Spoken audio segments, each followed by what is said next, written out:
Hi guys, welcome back to Bindu YouTube channel. ಇವತ್ತು ನಾನು ಮಾಡ್ತಾ ಇರೋದು ಮಟನ್ ರೆಸಿಪಿ ಮಾಡ್ತಾಯಿದ್ದೀನಿ. Mutton curry. ಬನ್ನಿ ನೋಡೋಣ ಹೇಗೆ ಮಾಡೋದು ಅಂತ. ನಾನೀಗ ಮಟನ್ನ ನೀಟಾಗಿ ಕ್ಲೀನ್ ಮಾಡ್ಕೊತಾ ಇದ್ದೀನಿ. ಒಂದು 5-6 ಸಲ ಕ್ಲೀನ್ ಮಾಡ್ಕೊಳ್ಳಿ. ನಾವೆಷ್ಟು ನೀಟಾಗಿ ಕ್ಲೀನ್ ಮಾಡ್ಕೊತೀವೋ ಅಷ್ಟು ನೀಟಾಗಿರುತ್ತೆ. ಇಲ್ಲಾಂದರೆ ಸಾಂಬಾರು ಬಂದು ಒಂಥರ ತಿನ್ನೋಕ್ಕಾಗೋದಿಲ್ಲ. ಅದರಿಂದ ಸ್ವಲ್ಪ ನೀಟಾಗಿ ವಾಶ್ ಮಾಡ್ಕೊಳ್ಳಿ. ನಾನೊಂದು 5-6 ಸಲ ನೀಟಾಗಿ ವಾಶ್ ಮಾಡಿ ಎತ್ತಿಡ್ಕೊಂಡಿದ್ದೀನಿ. ಬನ್ನಿ ತೋರಿಸ್ತೀನಿ. ಈಗ ನಾನು ತೊಗೊಂಡಿದ್ದೀನಿ ವಾಶ್ ಮಾಡಿ. ಇದಕ್ಕೇನು ಬೇಕು ಅಂತ ರೆಡಿ ಮಾಡ್ಕೊತಾ ಇದ್ದೀನಿ. ಮಸಾಲಾಗೆ ನಾನು ಒಂದು 4 ಟೊಮೆಟೊ ತೊಗೊತಾ ಇದ್ದೀನಿ. ಹಾಗೆ ಒಂದು ಮೀಡಿಯಮ್ ಸೈಜು 3 ಈರುಳ್ಳಿ ತೊಗೊತಾ ಇದ್ದೀನಿ. ಇದನ್ನು ವಾಶ್ ಮಾಡೋಕ್ಕೆ ಸ್ವಲ್ಪ ನೀರು ತಗೊಂಡು ಸೈಡಲ್ಲಿ ಇಟ್ಕೊಂಡು ಹಾಗೆ ಈರುಳ್ಳಿಯನ್ನು ನೀಟಾಗಿ ಹೊಟ್ಟೆಲ್ಲ ತೆಗೆದು ಕಟ್ ಮಾಡ್ಕೊತಾ ಇದ್ದೀನಿ.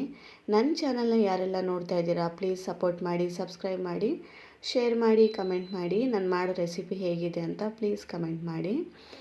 ಸರಿ ಅಂತ ಈರುಳ್ಳಿ ಟೊಮೆಟೊ ಎಲ್ಲ ಕಟ್ ಮಾಡ್ಕೊತಾ ಇದ್ದೀನಿ. ಇದನ್ನು ಫ್ರೈ ಮಾಡ್ಕೋಬೇಕು ಮಿಕ್ಸಿಗೆ ಹಾಕ್ಕೊಳ್ಳೋದಕ್ಕೆ. ಅದಕ್ಕೆ ರೆಡಿ ಮಾಡ್ಕೊತಾ ಇದ್ದೀನಿ. ಹಾಗೆ ಒಂದು 4 ಟೊಮೆಟೊ ತೊಗೊಂಡಿದ್ದೀನಿ.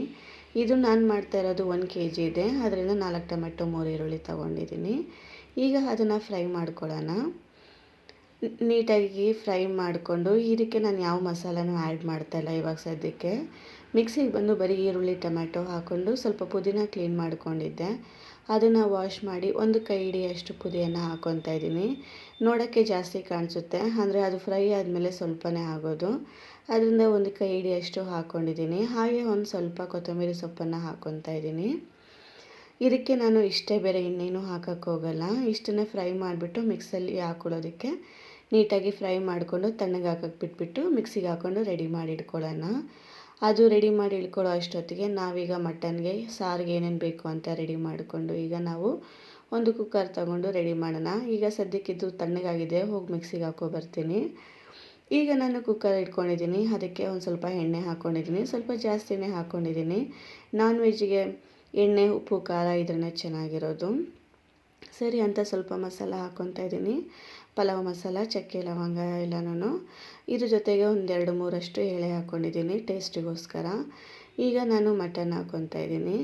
ಈ ಮಟನ್ ಆಗಲಿ ಚಿಕನ್ ಆಗಲಿ ಏನೇ ಮಾಡಲಿ ಮಸಾಲ ಅನ್ನೋದು ಬೇಗ ಹಾಕಬಾರ್ದು. ಎಣ್ಣೆಲೇ ಚೆನ್ನಾಗಿ ಫ್ರೈ ಆಗಬೇಕು. ಅರ್ಧ ಭಾಗ ಅದರಲ್ಲೇ ಬೆಂದೋಗಬೇಕು, ಆ ಥರ ಮಾಡಬೇಕು. ಮಟನ್ ಅನ್ನೋದು ಸ್ವಲ್ಪ ಲೇಟಾಗಿ ಬೇಯುತ್ತೆ. ಅದರಿಂದ ಎಣ್ಣೆಲೇ ಸ್ವಲ್ಪ ಚೆನ್ನಾಗಿ ಫ್ರೈ ಮಾಡ್ಕೊಳ್ಳೋಣ. ಅದು ಹೇಗಿದ್ರೂ ನೀರು ಬಿಟ್ಕೊತದೆ. ಈ ನೀರಲ್ಲಿ ಎಣ್ಣೆಯಲ್ಲೇ ಚೆನ್ನಾಗಿ ಫ್ರೈ ಆಗೋ ತನಕ ಬಿಟ್ಬಿಡಬೇಕು. ನಾನೊಂದು 15 ನಿಮಿಷ ತನಕ ಎಣ್ಣೆ, ಉಪ್ಪು, ಅರಿಶಿನ ಹಾಕಿಬಿಟ್ಟು ಬಿಟ್ಬಿಡ್ತೀನಿ ತುಂಬ ಹೊತ್ತು. ಅಷ್ಟೊತ್ತಿಗೆ ನಾನು ಗ್ರೈಂಡ್ಗೆ ಹಾಕೋಬರೋದು ಬೇರೆ ಕೆಲಸ ಏನಾದರೂ ಇದ್ದರೆ ಮಾಡ್ಕೊತೀನಿ. ಅಂದರೆ ಎಣ್ಣೆಯಲ್ಲೇ ಸ್ವಲ್ಪ ಚೆನ್ನಾಗಿ ಫ್ರೈ ಆಗಿ ಬಿಟ್ಬಿಡೋಣ. ಈಗ ಅರಿಶಿನ ಹಾಕ್ಕೊಂಡಿದ್ದೀನಿ. ಈಗ ಇದನ್ನು ಪಾಡಿಗೆ ತಾನು ಬಿಟ್ಬಿಡೋಣ. ಸ್ವಲ್ಪ ಚೆನ್ನಾಗಿ ಫ್ರೈ ಆಗಲಿ. ಸ್ವಲ್ಪ ನಾನು ಅದನ್ನು ಫ್ರೈ ಮಾಡ್ಕೊತಾ ಇದ್ದೀನಿ ಆ ಕಡೆ ಈ ಕಡೆ. ಯಾಕಂತಂದರೆ ಎಲ್ಲ ಹಾಗೆ ಇರುತ್ತೆ ಅಂತ ಅಂದ್ಬಿಟ್ಟು ಫ್ರೈ ಮಾಡಿಬಿಟ್ಟು ಒಂದು ಸ್ವಲ್ಪ ಅದಕ್ಕೆ ನೀರೇನು ಹಾಕೋದು ಬೇಡ, ಹಾಗೆ ಬಿಟ್ಬಿಡೋಣ. ಅದು ಚೆನ್ನಾಗಿ ಕುದಿಬೇಕು, ಎಣ್ಣೆ ಎಲ್ಲ ಸಪ್ರೇಟ್ ಆಗಬೇಕು.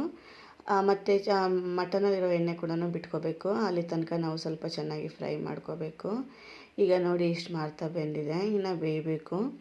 ಆಗ ಸ್ವಲ್ಪ ಆಗಿದೆ ಅನ್ನೋ ಟೈಮಲ್ಲಿ ನಾನು ಇವಾಗ ಚಿಲ್ಲಿ ಅಲ್ಲ, ಇದು ಜಿಂಜರ್ ಗಾರ್ಲಿಕ್ ಪೇಸ್ಟನ್ನು ಹಾಕ್ಕೊತಾ ಇದ್ದೀನಿ. ನಾನು ಇದಕ್ಕೆ 2 ಪ್ಯಾಕೆಟ್ ಹಾಕಿದ್ದೀನಿ. ನಾನು ಯಾವುದೇ ಶುಂಠಿ ಬೆಳ್ಳುಳ್ಳಿನ ನಾನು ಬಿಡಿಸಿ ಹಾಕ್ಕೊಂಡಿಲ್ಲ. ಅದರಿಂದ ಇದು 1 kg ಮೇಲೆ ಇರೋದ್ರಿಂದ ನಾನು 2 ಪ್ಯಾಕೆಟನ್ನು ಹಾಕ್ಕೊತಾ ಇದ್ದೀನಿ. ಪ್ಲೀಸ್ ನನ್ನ ಚಾನಲ್ನ ಯಾರು ನೋಡ್ತಾ ಇದ್ದೀರಾ ಸಪೋರ್ಟ್ ಮಾಡಿ, ಸಬ್ಸ್ಕ್ರೈಬ್ ಮಾಡ್ಕೊಳ್ಳಿ. ನಾನು ಶೇರ್ ಮಾಡಿ, ಹಾಗೆ ಏನೋ ನನಗೆ ಸಪೋರ್ಟ್ ಮಾಡ್ತಾ ಹೋಗಿ ಚಾನಲ್ಗೆ. ನೋಡಿ 2 ಪ್ಯಾಕೆಟ್ನ ಹಾಕ್ಕೊಂಡಿದ್ದೀನಿ. ಈಗ ಅದನ್ನು ನಾವು ಸ್ವಲ್ಪ ಫ್ರೈ ಮಾಡ್ಕೊಳ್ಳೋಣ. ಹಸಿ ಸ್ಮೆಲ್ಲೆಲ್ಲ ಹೋಗಬೇಕು. ಹಸಿ ಸ್ಮೆಲ್ ಹೋಗಿ ಮತ್ತು ಅದು ಎಣ್ಣೆ ಎಲ್ಲ ಬಿಟ್ಕೊಂಡು ನೀಟಾಗಿ ಅದರಲ್ಲೇ ಅರ್ಧ ತನಕ ಫ್ರೈ ಆಗೋ ತನಕ ಯಾವ ಮಸಾಲನೂ ಹಾಕಬಾರ್ದು. ಆವಾಗೆ ಚೆನ್ನಾಗಿರೋದು. ಇಲ್ಲಾಂದರೆ ನಾವು ತಿನ್ನಬೇಕಾದ್ರೆ ಒಂಥರ ಹಸಿ ಸ್ಮೆಲ್ ಅನ್ನೋದು ಹೊಡೆಯೋಕ್ಕೆ ಸ್ಟಾರ್ಟ್ ಆಗುತ್ತೆ, ತಿನ್ನೋಕ್ಕಾಗೋದಿಲ್ಲ. ಅದರಿಂದ ನಾವು ಹಸಿ ಸ್ಮೆಲ್ ಹೋಗೋ ತನಕ ಚೆನ್ನಾಗಿ ಇದು ಮಾಡ್ಕೋಬೇಕು. ಈಗ ನಾನು ಮಸಾಲ ಹಾಕ್ಕೊತಾ ಇದ್ದೀನಿ. ಮಟನ್ ಮಸಾಲ ನಾನು 1 ಪ್ಯಾಕೆಟ್ ಹಾಕ್ಕೊತಾ ಇದ್ದೀನಿ, 10 ರೂಪಾಯಿದು. ಯಾಕಂದರೆ ಇಷ್ಟು ಸಾರಿಗೂ ಬೇಕಲ್ಲ ಅಂತ ಅಂದ್ಬಿಟ್ಟು 1 ಪ್ಯಾಕೆಟ್ ಮಸಾಲ ಫುಲ್ ಹಾಕ್ಕೊಂಡ್ಬಿಟ್ಟೆ ನಾನು 10. ಈಗ ಅದನ್ನು ಸ್ವಲ್ಪ ಫ್ರೈ ಮಾಡ್ಕೊಳ್ಳೋಣ.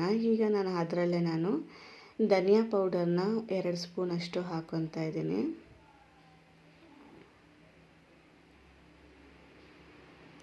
ಧನಿಯಾ 2 ಸ್ಪೂನಷ್ಟು ಧನಿಯಾ ಪೌಡ್ರ್ ಹಾಕ್ಕೊತಾ ಇದ್ದೀನಿ. ಹಾಗೆ ಚಿಲ್ಲಿ ಪೌಡ್ರು 2-3 ಸ್ಪೂನ್ ಹಾಕ್ಕೊತಾ ಇದ್ದೀನಿ. ನಾನ್ ವೆಜ್ಜು ಸ್ವಲ್ಪ ಖಾರ ಇದ್ರೇ ಚೆನ್ನಾಗಿರೋದು, ಆದ್ದರಿಂದ ಮತ್ತು ಖಾರ ನಮ್ಮದು ಸ್ವಲ್ಪ ಕಡಿಮೆ ಇದೆ, ಆದ್ದರಿಂದ 2 ಸ್ಪೂನು 3 ಸ್ಪೂನ್ ಹಾಕ್ಕೊಂಡಿದ್ದೀನಿ. ಒಂದೊಂದು ಮೆಣಸಿನ್ಕಾಯಿ ಸಿಕ್ಕಾಪಟ್ಟೆ ಖಾರ ಇರುತ್ತೆ, ಅದು ಅರ್ಧ ಸ್ಪೂನು 1 ಸ್ಪೂನ್ ಹಾಕಿದ್ರೆ ಸಾಕು. ಇದು ಖಾರದ ಪುಡಿ ಸ್ವಲ್ಪ ಕಡಿಮೆ ಇದೆ ಖಾರ, ಅದರಿಂದ 3 ಸ್ಪೂನ್ ಹಾಕ್ಕೊಂಡಿದ್ದೀನಿ. ಇವಾಗ ನಾನು ಇದನ್ನು ಮಿಕ್ಸ್ ಮಾಡಿಬಿಟ್ಟು ಆ ಮಸಾಲ ಎಲ್ಲ ಮಟನ್ಗೆ ಸ್ವಲ್ಪ ಚೆನ್ನಾಗಿ ಇದಾಗಬೇಕು, ಅಲ್ಲಿ ತನಕ ಎಣ್ಣೆಲೆ ಫ್ರೈ ಆಗೋಕ್ಕೆ ಬಿಟ್ಬಿಡೋಣ.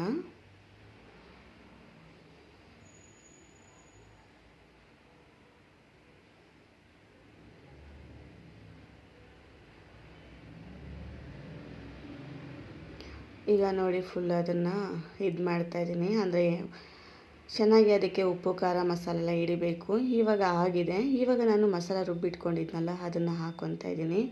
ಇದರಲ್ಲಿ ಏನೂ ಇಲ್ಲ, ಅದೇ ತೋರಿಸಿದ್ನಲ್ಲ, ಬರೀ ಈರುಳ್ಳಿ ಟೊಮ್ಯಾಟೊ ಮತ್ತು ಪುದೀನ ಕೊತ್ತಂಬರಿ ಸೊಪ್ಪು ಇಷ್ಟೇ ಹಾಕಿರೋದು. ಅದನ್ನು ನಾನು ಇವಾಗ ನೀರು ಎಷ್ಟು ಬೇಕೋ ನೋಡ್ಕೊಂಡು ಹಾಕ್ಕೊತಾ ಇದ್ದೀನಿ. ತುಂಬ ನೀರಾಗೂ ಮಾಡ್ಕೊಳಕ್ಕೆ ಹೋಗಬಾರ್ದು, ತುಂಬ ಗಟ್ಟಿನೂ ಇರಬಾರ್ದು, ಒಂದು ಮೀಡಿಯಮಾಗಿ ಮಾಡ್ಕೊಳ್ಳೋಣ.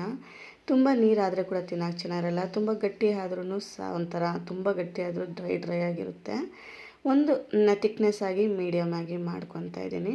ನಾನು ಇಷ್ಟು ಮಾಡ್ತಾ ನೀರು ಹಾಕ್ಕೊಂಡಿದ್ದೀನಿ. ಹಾಕಿ ನಾನು ಇವಾಗ ಸ್ವಲ್ಪ ಕುದಿ ಬರಲಿ ಬಿಡೋಣ.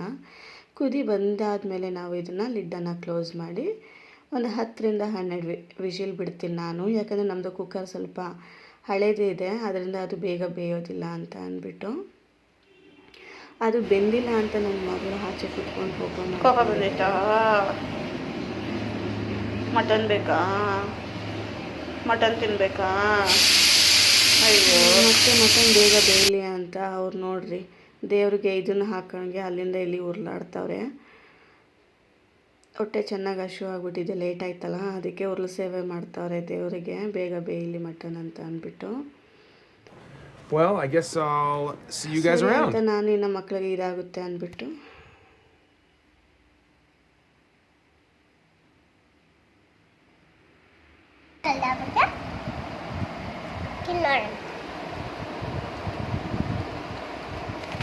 ಹೆಂಗಿದೆಮ್ಮ? ಚೆನ್ನಾಯ್ತಾ? ಈಗ ಲಡ್ಡುಕ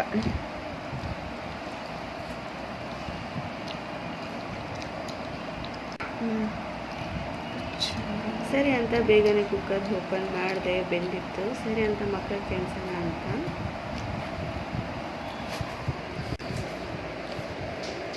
ಚಪಾತಿ ಮಾಡಿದ್ದೆ, ಚಪಾತಿನೇ ತಿಂತೀನಿ ಅಂತ ಅಂದರು, ಅದರಿಂದ ಚಪಾತಿ ಮಕ್ಕಳಿಗೆ ತಿನ್ನಿಸ್ತಾ ಇದ್ದೀನಿ.